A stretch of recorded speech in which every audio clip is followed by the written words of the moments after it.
کمال کہاں جاہلوں کی فضیلتیں۔ عزیزو، اگر مولا کائنات کا ایک جملہ، خالی ایک جملہ پوری کائنات سمجھ لے تو علی کو سمجھنا آسان ہو جائے گا۔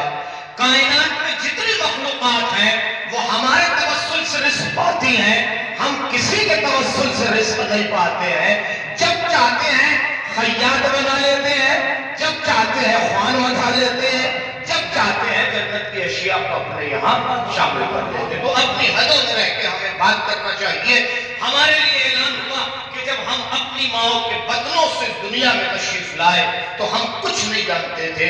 مکتب کی دہلیز کو کھٹکھٹایا تو الف ب کیسے سیکھا، مدارس کی دہلیز کو چوما تو تھوڑا سا علم میں ترقی ہو گئی، اور اس کے بعد جب کالج اور یونیورسٹیوں کے دروازوں تک گئے تو ہم سائنسداں، انجینئر یا اس کے علاوہ ڈاکٹر یا اس کے علاوہ جتنے بھی علوم تک پہنچ سکتے تھے ہم پہنچے۔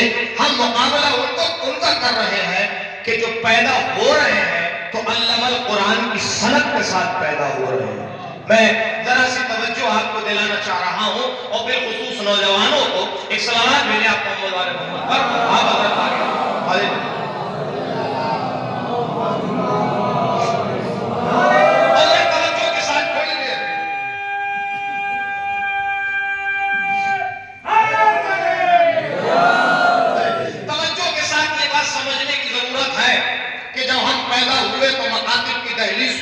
مدارس کی دہلیز کو چوما، یونیورسٹی اور کالجوں تک گئے، تب جا کے ہم اس لائق ہوئے کہ ممبروں تک آ سکیں یا کھڑے ہو کے کہیں بات کر سکیں۔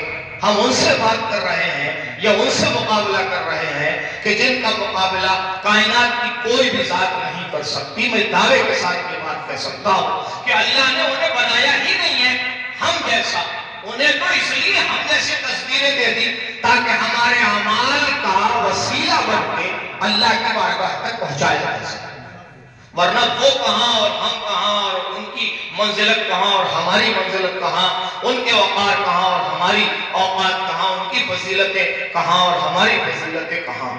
عزیزو، خود حضرت علی علیہ السلام کے سلسلے سے پیغمبر نے بھی فرمایا، یا علی تمہیں یا تو میں نے جانا یا خدا نے جانا، مجھے یا تم نے جانا یا خدا نے جانا، خدا کو یا تم نے جانا یا میں نے جانا۔ تو یہ تین ہستیاں ہیں کہ جن ہستیوں میں ایک دوسرے کا تعارف ہے، ورنہ کائنات کا کوئی آدمی یا کوئی بھی صاحب عقل حضرت علی علیہ السلام کی اولادوں کو نہیں سمجھ سکتا۔ یہ بات ہمیں سمجھنے کی ضرورت ہے۔ میں نے جو بات عرض کی ذرا سا وہ سمجھ لیجیے آپ۔ تو پہلی بات تو یہ کہ صاحبان عقل کے لیے ضروری ہے کہ ہر نعمت کے بعد اس کا شکر کا سجدہ کریں، اور آخری سانس تک بھی اگر ہم اس کی نعمتوں کو شمار کرنا چاہیں تو کر نہیں سکتے۔ فَبِأَيِّ آلَاءِ رَبِّكُمَا تُكَذِّبَانِ، تم اس کی کون کون سی نعمت کو جھٹلاؤ گے؟ آنکھ دیکھنے کا ذریعہ ہے تو صحیح چیز دیکھیے، کان سننے کا ذریعہ ہے تو صحیح چیز سنیے، قدم چلنے کا وسیلہ ہے تو اچھی جگہ جائیے، زبان بولنے کا وسیلہ ہے تو اچھی چیز بولیے، دل دھڑک رہا ہے تو علی کی محبت میں دھڑکائیے۔ کائنات کے اس جسم کے اندر جتنے بھی پارٹس ہیں وہ اگر کام کریں تو اسی میں کام کریں گے جس کو اللہ نے چاہا ہے اور جس میں اللہ کی رضا ہے۔ میں نے یہ ایک ہدایتی اور ایک بات و نصیحت کے عنوان سے پیغام تھا کہ جو آپ تک پہنچا دیا۔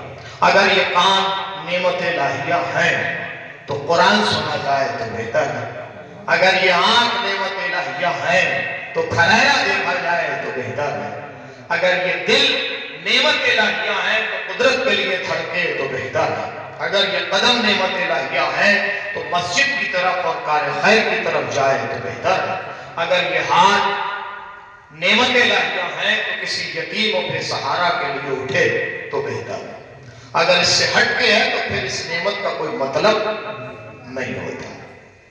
جتنا وقت، اب میں یہاں سے دو چار باتیں جو ضروری ہیں وہ آپ کو سناتا ہوں، جتنا وقت ہم دوسرے کو ڈیمیج کرنے میں گزارتے ہیں اتنا وقت اگر ہم اپنی آپ کو سنوارنے میں گزارتے ہیں تو شاید ہم ترقی کر جائیں اور ہم کسی مقام تک پہنچ جائیں۔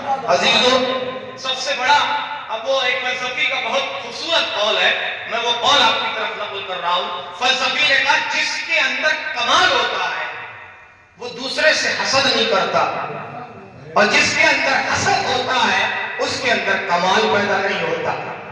یہ بڑی توجہ۔ اگر آدمی کے خود کے اندر کمال ہو تو وہ کسی سے کیوں حسد کرے گا، اور اگر کسی سے حسد کر رہا ہے تو وہ کمال تک پہنچے گا کیسے؟ بھئی دنیا اسی لیے تو پیچھے رہ گئی اور علی کا مقابلہ نہ کر سکی۔ علی کمالات میں بلند تھے تو کسی سے حسد نہیں کیا، جنہوں نے حسد کیا وہ آج تک کمالات تک پہنچ نہ سکے اور انہیں کوئی کمال حاصل نہیں کیا۔ فطرت کمال چاہتی ہے، میں وقت توجہ چاہ رہا ہوں یہاں سے، فطرت کمال چاہتی ہے، فطرت ترقی چاہتی ہے، اور ترقی کے لیے علم ہونا ضروری ہے، اور علم کے لیے تحلیز آل محمد کو ہونا ضروری ہے۔ جس نے تحلیز آل محمد کو چھوڑا وہ ذلتوں اور رسوائیوں میں چلا گیا، اور جس نے در آل محمد کو اپنا لیا اور تحلیز کو در آل محمد کا حق کر دیا وہ کچھ نہ ہو کے بھی سب کچھ ہے، کچھ نہ ہو کے بھی سب کچھ ہے۔ کیا کمال ہے! اگر شجروں سے بڑا آدمی ہوتا تو تبت یدا کا فقرہ قرآن میں نہ ہوتا، اگر انساب و نسب ناموں کے ذریعے آدمی بڑا ہوتا تو تبت یدا کا فقرہ قرآن مجید کی آیت نہ ہوتا، اور اگر کردار کی کوئی اوقات نہ ہوتی تو سلمان منا اہل بیت کی منزل میں نہ ہوتا۔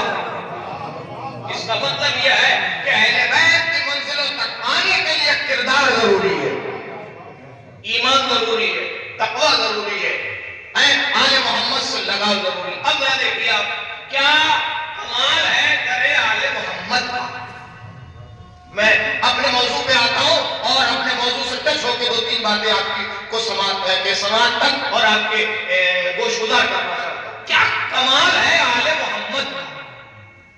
ایک مرحوم اس دنیا سے جب مرحوم ہوا تو اس کی کوئی اوقات نہ تھی کہ وہ دنیا میں پہچانا جاتا۔ میں بڑی توجہ چاہ رہا ہوں یہاں سے۔ ایک مرحوم ایک گلی اور کوچے اور محلے اور بستی میں رہنے والے آدمی کو کوئی نہیں جانتا اگر توسل ذکر حسین کا نہ ہوتا، اگر امام حسین علیہ السلام کے ذکر کا توسل نہ ہوتا تو دنیا میں کوئی پہچاننے والا نہ ہوتا۔ آج پوسٹر کے اندر کوئی مرحوم پہچانا گیا تو حسین سے اس سے بڑی نعمت اور آپ کیا چاہتے ہیں کہ جو آپ کو حسین نے عطا کیا۔ ذکر حسین کا ہو رہا ہے، ایصال ثواب مرحوم کو ہو رہا ہے، تذکرہ حسین کو ہو رہا ہے، ثواب مرحوم کو جا رہا ہے، مجلس حسین کی ہو رہی ہے، ثواب مرحوم کو جا رہا ہے۔ دنیا کی قومیں اسی بات پر تو رشک کرتی ہیں اس قوم کے اوپر کہ یہ قدمیں چھوٹے ہو کے بھی حسین سے اپنی آپ کو متصل کر کے اتنے بڑے ہو جاتے ہیں کہ جہاں جنتیوں کا تذکرہ ہوتا ہے وہاں حسین والوں کا تذکرہ ہوتا ہے۔ یہ صرف ایک توسل ہے در آل محمد سے جڑنے کا۔ اب میں جو بات عرض کر رہا ہوں ذرا وہ سن لیجیے۔ پہلی بات تو یہ